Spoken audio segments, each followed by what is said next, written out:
السلام علیکم میرے تمام ویورز کو میرا سلام۔ اللہم صلی علی محمد و آل محمد۔ شروع کرتا ہوں اللہ کے نام سے جو بڑا مہربان اور نہایت رحم کرنے والا ہے۔ دعائے پروردگار عالم سے کہ اپنے پیارے نبی محمد مصطفیٰ صلی اللہ علیہ وسلم اور اولاد محمد مصطفیٰ صلی اللہ علیہ وسلم کے صدقے میرے تمام سبسکرائبرز اور ویورز کو اللہ اپنے امان میں رکھے، جو کسی مسئلے میں ہے مبتلا یا جنہیں کسی مشکلات کا سامنا ہے، اللہ ان کی مشکلات آسان کرے اور ان کے مسائل کا جلد سے جلد کوئی حل نکالے، اور ہمارے روزی روٹی میں، ہمارے رزق میں مالک اتنا اضافہ کرے کہ ہم اپنے بزرگوں کی اچھی سے اچھی طرح حفاظت کر سکیں، ان کی دیکھ بھال کر سکیں جس طرح بچپن میں انہوں نے ہماری کی، اور ہم اپنے بچوں کی اچھی سے اچھی پرورش کر سکیں تاکہ وہ جب دنیا کے سامنے آئیں تو ایک اچھے انسان کے طور پر سامنے آئیں۔ کا آغاز کرتے ہیں پیرنٹس کا جو ہوتا ہے، زیادہ تر جو جہاں تک میرا علم ہے اور جہاں تک میرا مشاہدہ ہے اس میں یہ جو جب ماں ہوتی ہے، ماں گھر کے کام کرنے میں مصروف ہوتی ہے، جھاڑو پوچھا بہت 100 قسم کے کام ہوتے ہیں۔ ایک عورت کے گھر کے اندر جو ہاؤس وائف ہوتی ہے اس کے بہت کام ہوتے ہیں، تو وہ کیا کرتی ہے، اپنے بچے کو ٹائم دینے کی جگہ نا اس کے ہاتھ میں موبائل پکڑا دیتے ہیں۔ والد صاحب ہوتے ہیں آفس سے تھکے ہوئے آتے ہیں، کاروبار سے، کام سے، دکان سے، جو بھی یعنی ان کا ذریعہ معاش ہوتا ہے، وہاں سے جب گھر آتے تو تھکے ہوئے ہوتے ہیں، وہ بھی یہی کرتے ہیں، بچے کے ہاتھ میں موبائل پکڑا دیتے ہیں، جاؤ بیٹا میں تھوڑا سانس لے لوں یا میں تھوڑا آرام کر لوں، جبکہ یہ بہت ہی برا عمل ہے اور سب ہی جانتے ہیں۔ اس دور میں کوئی ایسا تو نہیں جو روٹی کو چوچی بولتا ہو، سب جانتے ہیں کہ موبائل فون کی جو اسکرین ہوتی ہے اس میں سے نکلنے والی ریز ہوتی ہے وہ بہت زیادہ ہی افیکٹڈ ہوتی ہیں آئز کے لیے، جس کی وجہ سے ہماری بچوں میں جو ہے بہت زیادہ جو ہے آنکھوں کی بیماریاں بڑھتی جا رہی ہیں۔ تو اب میں یہ کہوں گا اور گزارش کرنی ہے کہ بھائی ایسا عمل جو ہے وہ کم سے کم کریں۔ ہمارے ماں باپ بھی تو تھے نا، جب ہمارے گھروں میں موبائل نہیں تھا، دنیا میں موبائل نہیں تھا، تو میرے ماں باپ، میری عمر کے جو لوگ ہوں گے ان کے جو ماں باپ تھے، انہوں نے بھی تو ہمیں پالا نا، ہمارے ہاتھوں میں موبائل تو نہیں دیا کہ جاؤ بیٹھ جاؤ تھوڑی دیر میں سو لوں۔ انہوں نے ہمارے ساتھ کھیلا، ہمارے ساتھ باتیں کی، آرام بھی کیا، سب کچھ کیا۔ یہ نہیں ہے کہ آرام زندگی کے میں ہونا ہی نہیں چاہیے، ماں باپ بن گئے تو آرام ضروری ہے۔ تو اب اس کا ایک آسان سا حل بتاتا ہوں میں آپ کو کہ اس سے اگر جان چھڑوانی ہے موبائل فون سے، تو اپنے جو ہمارے بچے ہوتے ہیں ان کو نا، ہمارے جو گزرے ہوئے جو نبی پاک سے پہلے کے جو انبیاء کرام ہیں 1,24,000، جن میں سے کچھ کا ذکر جو ہے قرآن پاک میں موجود ہے، ان کی ہسٹری بھی قرآن پاک میں موجود ہے، اور جو عالم دین ہے انہوں نے بہت شاندار طریقے سے ان کی اسٹوری بھی بنائی ہوئی ہیں، لکھی ہوئی ہیں، تو آپ ان کا جو ہے مطالعہ کریں اپنے بچوں کو سونے سے پہلے یا جب بھی آپ فارغ ہوں تو آپ ان کو ان کی اسٹوریاں سنائیں، تاکہ ہمارے علم میں اضافہ ہو، ہماری جو آنے والی نسلیں ان کے علم میں اضافہ ہو۔ ہمارے بچوں کو تو یہی معلوم ہے، یہی یاد ہے کہ موٹو پتلو کیا ہے تو جنگل بک کیا ہے، تو یہ تو بہت اچھی چیز تو نہیں ہے نا۔ ایک مسلمان اولاد کو یہی نہ پتہ ہو کہ حضرت نوح علیہ السلام کون تھے، حضرت لوط علیہ السلام کون تھے، اور دوسرے جو انبیاء کرام ہیں وہ کون تھے، یا پھر ہمارے محمد مصطفیٰ صلی اللہ علیہ وسلم دوسرے انبیاءوں سے افضل کیوں ہیں یا سردار کیوں ہیں۔ ٹھیک ہے، تو اب مختصراً بات کروں گا، تو اب میں آپ کو اسٹوری سناتا ہوں، جس طرح آپ کوشش کریے گا کہ آپ بھی اسی طرح سے اپنے اسٹائل میں اپنے بچوں کو نا چھوٹی چھوٹی جو اسٹوریاں ہوتی ہیں ہمارے انبیاء کرام کی، ہمارے سب سے پیارے رسول خدا صلی اللہ علیہ وسلم کی اتنے واقعات ہیں سچے کے، جو ہم سنانے بیٹھے تو ہماری زندگی ختم ہو جائے۔ ٹھیک ہے، ہمارے صحابہ رسول خدا صلی اللہ علیہ وسلم ہے، ان کے ببر شیر والی زندگی کی اتنی اسٹوریاں ہیں کہ جو ہم سنانے بیٹھے تو ہماری زندگی ختم ہو جائے، مگر اسٹوری ختم نہ ہو، اور وہ سچے واقعات ہیں۔ اور ائمہ طاہرین علیہ السلام کے جو اصحاب ہیں، اولاد رسول خدا صلی اللہ علیہ وسلم کے جو واقعات ہیں، وہ تو بیان کرنے بیٹھیں گے وہی بات آتی ہے، زندگی ختم ہو جائے گی مگر ان کے واقعات، سچے واقعات ختم نہیں ہوں گے۔ تو اب آج کا جو ہے نا اس ویڈیو میں حضرت نوح علیہ السلام کا ایک چھوٹا سا واقعہ سناؤں گا، آپ بھی کوشش کریے گا اپنی اولاد کو سنانے کی۔ تو حضرت آدم علیہ السلام کے ٹھیک 1,000 سال بعد، آفٹر 1000 ایئرس، ٹھیک ہے، حضرت اللہ پاک نے اپنے نبی حضرت نوح علیہ السلام کو کو دنیا میں بھیجا، ٹھیک ہے، کیونکہ دنیا میں اس وقت آبادی بھی بڑھ چکی تھی اور گناہوں میں اس حد تک اضافہ ہو گیا تھا کہ جو آدم علیہ السلام کے مسلمان تھے وہ آگے چل کر اب اس وقت تک نا بت پرستی میں آ گئے تھے۔ تو اب کیا کیا اللہ پاک نے اپنے پیغمبر کو بھیجا دنیا میں کہ جاؤ اور جا کر ان کو وحدہ لا شریک کا مطلب بتاؤ اور اللہ واحد اس کے بارے میں تبلیغ کرو۔ حضرت نوح علیہ السلام دنیا میں تشریف لائے، آ کر انہوں نے کہا کہ اس وقت کے جو انسان تھے ان سے کہا کہ اے لوگو، ایک اللہ کی عبادت کرو، اس نے ہی یہ سارے دریا، آسمان، درخت، چرند پرند جو کچھ ہے اس نے بنایا۔ لوگوں نے ان کا مذاق اڑانا شروع کر دیا، تو انہوں نے کہا ٹھیک ہے۔ پھر دوبارہ انہوں نے دوسرے دن اٹھے، رات کو یہ عبادت کیا کرتے تھے اور دوسرے دن پھر اٹھ کر پھر انہوں نے پھر باہر نکلے اور جا کر اس وقت کے انسانوں سے کہا کہ اے انسانوں، اللہ واحد اور لا شریک ہے، اس کا کوئی نہیں، اسی نے ساری دنیا بنائی، ساری خلقت بنائی، مجھے بھی انہوں نے بنایا اور تم جیسا بنا کر دنیا میں یعنی ہم لوگوں کی جو اس وقت کے انسان تھے ان کی اصلاح کے لیے مجھے زمین پر بھیجا اپنا پیغمبر بنا کر، ٹھیک ہے نا۔ تو لوگوں نے ان کی بات پر توجہ نہیں دی، سب نے کہا کہ ان سے یعنی بدتمیزی والے انداز میں یا جو بھی کہیں، تو ان سے کہا کہ آپ تم تو ہمارے جیسے ہو، تم پیغمبر نہیں ہو سکتے، اللہ کچھ بھی نہیں ہے اور تم جھوٹ بولتے ہو۔ انہوں نے ہار نہیں مانی، انہوں نے پھر تبلیغ اسٹارٹ رکھی، کنٹینیو بولتے رہے لوگوں نے، یہاں تک اس وقت کے جو بت پرست انسان تھے انہوں نے کہا کہ نہیں، اگر تم اپنی حرکتوں سے باز نہیں آؤ گے تو ہم تمہیں پتھروں سے ماریں گے اور ڈنڈوں سے ماریں گے۔ انہوں نے پھر اپنی تبلیغ جاری رکھی کہ اللہ ایک ہے۔ اس وقت کے جو انسان تھے ان کو پھر غصہ آ گیا، شیطان جو تھا ان پر حاوی ہو چکا تھا اس وقت تک، تو انہوں نے پھر حضرت نوح علیہ السلام کو پتھر مارنا شروع کیے۔ ایک وقت میں ان کو اتنے پتھر مارتے تھے، ہسٹری میں موجود ہے کہ یہ پتھروں کے اندر چھپ جاتے تھے، یعنی پتھروں کا پہاڑ بن جاتا تھا اور یہ اس کے اندر چھپے ہوتے تھے، اور جب یہ پتھروں سے باہر آتے تھے نا تو ان کا جسم لہو لہان ہوتا تھا، خون خون ان کا جسم ہوتا تھا۔ تو انہوں نے ہمت نہیں ہاری، پروردگار کا حکم پر انہوں نے کہا لبیک، اور یہ پھر تبلیغ پر نکلے۔ اس وقت چند مسلمان، ٹھیک ہے، چند لوگ تھے جنہوں نے اسلام قبول کیا، ان کی جو تعلیم تھی اسے قبول کیا، ان کا جو کہنا تھا اس پر یقین کیا، مگر افسوس کہ وہ نہ تو پیسوں کے لحاظ سے بہت امیر تھے، ٹھیک ہے، اور نہ ہی بہت زیادہ طاقتور تھے، وہ کمزور لوگ تھے، زیادہ تر مزدوری پیشہ لوگ تھے جنہوں نے ان کی بات پر لبیک کہا۔ تو زندگی گزرتی رہی تقریباً 950 سال 950 سال انہوں نے تبلیغ کی۔ پھر ایک روز یہ بیٹھے ہوئے اداس تھے کہ پروردگار کی طرف سے حکم آیا کہ اے نوح، ہم تم سے خوش ہیں، تم افسردہ نہیں ہو، تم نے جو کام کیا، جو تم کام کر رہے ہو بہت ہی اچھا ہے، اور ہم نے جو حکم دیا تھا تم نے وہی کچھ کیا، ٹھیک ہے نا۔ تو ہم ان قریب تمہاری یہ جو لوگ ہیں جنہوں نے اسلام قبول نہیں کیا، جو مسلمان نہیں ہیں، ہم ان پر اپنا عذاب نازل کریں گے۔ تو آپ کو یہاں پر ایک چیز بتاتا چلوں جو لازمی آپ نے ذہن میں رکھنی ہے،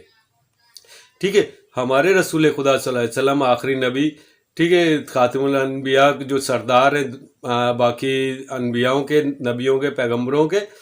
ان میں وہ پتہ ہے افضل کیوں ہے؟ حضرت نوح علیہ السلام سے جب اللہ نے کہا کہ میں ان لوگوں پر، یعنی اس وقت کے جو امام ہے حضرت نوح علیہ السلام، ان کی امت پر عذاب نازل کروں گا، تو ہمارے رسول خدا صلی اللہ علیہ وسلم پر بھی لوگوں نے پتھر مارے، یہاں تک کہ ان کی جو جوتی مبارک تھی اس کے اندر وہ خون ہو جاتی تھی، ٹھیک ہے، مگر انہوں نے بھی کبھی بھی ٹھیک ہے نا، یاد رکھیے گا، انہوں نے کبھی بھی اپنے راستے سے ہٹنے کا سوچا نہیں اور نہ ہی اللہ کی طرف رجوع کیا۔ ان کو بھی آئے تھے فرشتے بولنے کہ ہم ان پر عذاب نازل کریں، تو ہمارے جو رحمت العالمین رسول خدا صلی اللہ علیہ وسلم ہے، انہوں نے ہر بار اللہ سے یہ دعا کی کہ اے پروردگار، میری جو امت ہے ان کو معاف فرما، یہ نادان ہے، ٹھیک ہے، یہ چیز تھی جو اللہ نے حضرت رسول خدا صلی اللہ علیہ وسلم کو سردار بنایا، انبیاؤں کا سردار، دنیا کے انسانوں کا سردار، ٹھیک ہے۔ حضرت نوح علیہ السلام نے اللہ سے نہیں کہا کہ یہ میری امت نادان ہے، انہیں معاف کر دو، مگر رسول خدا صلی اللہ علیہ وسلم نے چوٹ کھانے کے باوجود، خون نکلنے کے باوجود، ہر طرح کی تکلیفیں جھیلنے کے باوجود اللہ سے کیا کہا کہ اے پروردگار یہ میری امت ہے، ان کو معاف فرما، یہ نادان ہے۔ چلے اب ہم نے جہاں پہ روکا تھا حضرت نوح علیہ السلام کا واقعہ، وہاں سے سٹارٹ کرتے ہیں۔ تو اللہ تعالیٰ نے فرمایا کہ اے نوح اب زیادہ سے زیادہ درخت اگاؤ۔ اب نوح علیہ السلام کو سمجھ نہیں آیا کہ اللہ کیا چاہتا ہے، کیا کہنا چاہتا ہے۔ بہرحال اللہ کا جو حکم ہے وہ پورا کرنا تھا، یہ ان کی ڈیوٹی بھی تھی۔ تو حضرت نوح علیہ السلام نے جو ہے درخت لگانا شروع کیے اور کافی زیادہ تعداد میں درخت لگائے۔ تو کافی سالوں کے بعد پھر اللہ پاک سے ان کی ملاقات ہوتی ہے، یعنی اللہ پاک کی طرف سے حکم آتا ہے کہ اے نوح ان درختوں کو کاٹو اور ان سے کشتی بناؤ، یا بحری جہاز کہہ لیں آپ، یا کشتی کہہ لیں، یعنی پانی کے اوپر تیرنے والی جو چیز ہوتی ہے وہ بنانے کا حکم دیا۔ تو انہوں نے کہا مجھے نہیں آتا، تو اللہ پاک نے کہا تم اٹھو، بسم اللہ پڑھو اور شروع کرو کام۔ حضرت نوح علیہ السلام نے اپنے جو چند مسلمان ان کے جو امت میں تھے ان کے ساتھ مل کر کشتی بنانا شروع کی۔ اللہ پاک کا حکم تھا کہ اے نوح اس امت پر میں اپنا عذاب نازل کروں گا، اور سوائے چرند پرند اور تمہارے جو چند مسلمان ہیں ان کے سب کے اوپر عذاب نازل کروں گا۔ تو اللہ پاک کی طرف سے پھر اللہ پاک کی طرف سے حکم آیا تھا نا کہ اے نوح کشتی بناؤ، اور جو تمہارے مسلمان ہیں اور جو جانور چرند پرند جو جانور ہیں ان کے جوڑے ہوں گے وہ اپنی کشتی میں سوار کرنا، وہ میرے عذاب سے بچیں گے۔ باقی جتنے بھی منکر ہیں جنہوں نے تم پر یعنی سختیاں کی، ان تمام پر میں اپنا عذاب نازل کروں گا۔ حضرت نوح علیہ السلام کی آہستہ آہستہ فرشتوں کی مدد سے اور جو اس وقت کے چند مسلمان تھے کمزور، ان کی مدد سے حضرت نوح علیہ السلام نے کشتی بنانا شروع کر دی۔ کشتی بناتے جاتے اور تبلیغ کرتے جاتے، رات کو اللہ کی عبادت بھی کرتے رہتے اور لوگوں کو بولتے رہتے، بت پرستوں کو، کہ اللہ کے عذاب سے ڈرو، اللہ کا عذاب آنے والا ہے، اللہ کے عذاب سے ڈرو، اللہ کا عذاب آنے والا ہے۔ تو اس وقت کے جو لوگ تھے بت پرست، وہ ان کے اوپر ہنسا کرتے تھے کہ اس کو دیکھو پاگل ہو گیا، یہ کیا کر رہا ہے۔ مگر حضرت نوح علیہ السلام اپنی جگہ ڈٹے رہے، انہوں نے تبلیغ بھی جاری رکھی اور ان کی اس وقت کے انسانوں کی ہدایت بھی جاری رکھی۔ ٹھیک ہے جی، اب وقت آ گیا نزدیک، جب اللہ کا حکم ہوا کہ اے نوح اب وقت نزدیک ہے، آخری بار کوشش کر لو، کیا پتہ ان میں سے کوئی ایسا ہو جو واپس تمہارے یعنی جو حق راہ پر آ جائے۔ تو حضرت نوح علیہ السلام کے دور میں ایک خاتون ہوا کرتی تھی، ٹھیک ہے، وہ بہت پرہیزگار اور متقی قسم کی خاتون تھی۔ اس وقت کی مومنہ کہہ لیں آپ، یا اس وقت کی مومنہ ہی کہوں گا، کیونکہ ہر نبی کی امت میں مومنہ موجود تھی جنہوں نے نبی کے اوپر یقین کیا، نبی کی بات مانی، نماز پڑھی، وہ سب مومنات ہی ہوتی ہیں۔ تو وہ روز آتی تھی، جب نبی پاک نے اعلان کیا نا کہ سیلاب آنے والا ہے تو سب اپنے آپ کو محفوظ کرو، اللہ پر یقین کرو، بہت بڑا سیلاب آئے گا۔ تو وہ مومنہ خاتون کو یقین تھا اللہ پر، اور انہوں کو یہ بھی یقین تھا کہ حضرت نوح علیہ السلام اللہ کے پیغمبر ہیں اور انہوں نے جو کہا ہے وہ ہونا ہے۔ تو ہر روز نا سامان کا نا ایک چھوٹا سا بچکی بنا کر یا پوٹلی بنا کر نا حضرت نوح علیہ السلام کے پاس آ جاتی تھی، آ کے کہتی تھی کشتی تیار ہو گئی، ہم بیٹھیں۔ تو حضرت نوح علیہ السلام بولتے تھے نہیں جاؤ، ابھی نہیں ہوئی، ہوگی میں بتا دوں گا۔ اسی طرح وہ کشتی بنانے میں مصروف رہے، آخری مراحل تھے کشتی کے۔ پھر یعنی ایک دن چھوڑ کر 2 دن چھوڑ کر ہر روز تقریباً وہ محترمہ آتی، مومنہ آتی اور آ کے کہتی کہ اللہ کے پیغمبر کیا کشتی تیار ہوگی، میں سوار ہو جاؤں؟ تو حضرت نوح علیہ السلام کہتے ہیں نہیں ابھی نہیں ہوئی۔ اتنے میں اللہ وہ پھر اپنے گھر میں اپنی جھونپڑی میں چلی گئی۔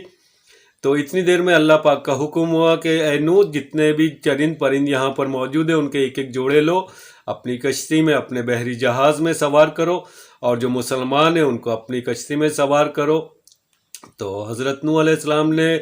جہاں تک ممکن تھا کہ اللہ کی رضا تھی تو جتنے پرند چرند تھے ان سب کو انہوں نے جمع کیا اور اپنی کشتی میں سوار کیا، جو اپنے مسلمان تھے ان کو بھی سوار کر لیا۔ اب وہ جو مومنہ آتی تھی نا ان کو سوار کرنا بھول گئے، ٹھیک ہے۔ تو اب اتنی دیر میں یہ ہوا کہ سیلاب آنا شروع ہو گیا، تو حضرت نوح علیہ السلام نے اپنی بیوی سے بھی کہا کہ آؤ آ کر نہ کشتی پہ سوار ہو جاؤ، اللہ کا عذاب آ گیا ہے۔ تو وہ ہنسنے لگی اور کہنے چاہیے، وہ ہنس یعنی بولنے لگی ہم پر کیا عذاب کرے گا، ہم اس پہاڑ کے اوپر چلے جائیں گے، پانی کیا ہمارا بگاڑ لے گا۔ ان کا بیٹا بھی تھا ایک، وہ بھی نافرمان تھا، اس نے بھی ماں کی یعنی جو تائید کی، وہ بھی اپنی ماں کے پیچھے بھاگنا شروع ہو گیا، کہ ہنسنا شروع ہو گیا باپ کے اوپر کہ یہ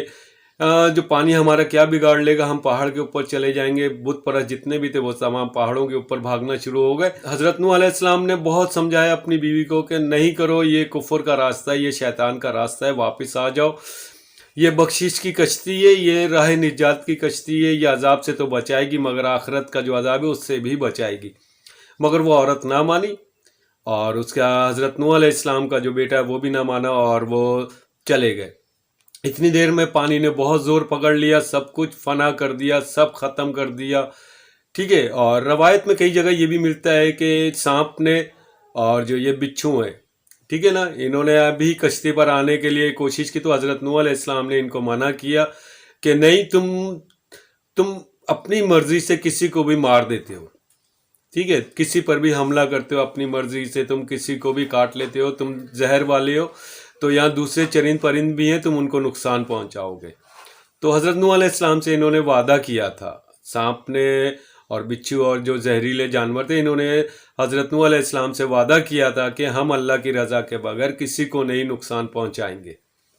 اور وعدہ کرتے ہیں کہ کشتی میں جو بھی لوگ موجود ہیں نا، کم از کم ان کو تو ہم کچھ بھی نقصان نہیں پہنچائیں گے۔ پھر اللہ کا حکم آیا کہ اے نوح ان کو آنے دو، ٹھیک ہے۔ سانپ بچھو اور جو زہریلے رینگنے والے جانور تھے ان کو بھی کشتی میں سوار کر لیا گیا۔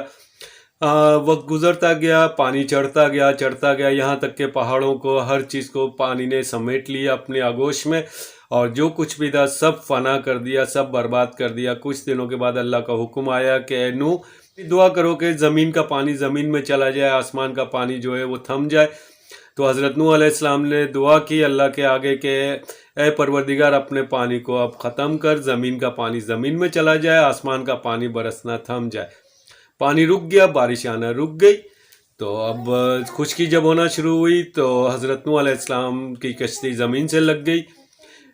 کچھ لوگ کہتے ہیں کہ کشتی مل گئی ہے، ترکی کی سائٹ پر ہے، بہرحال وہ بات کی بات ہے۔ ابھی کیا اس کہانی کو پورا کرتے ہیں۔ اگر کوئی بچہ آپ سے سوال کرے کہ کشتی کہاں ہے تو انہیں بتا دیے گا کہ وہ ترکی کے علاقے سے مل گئی ہے۔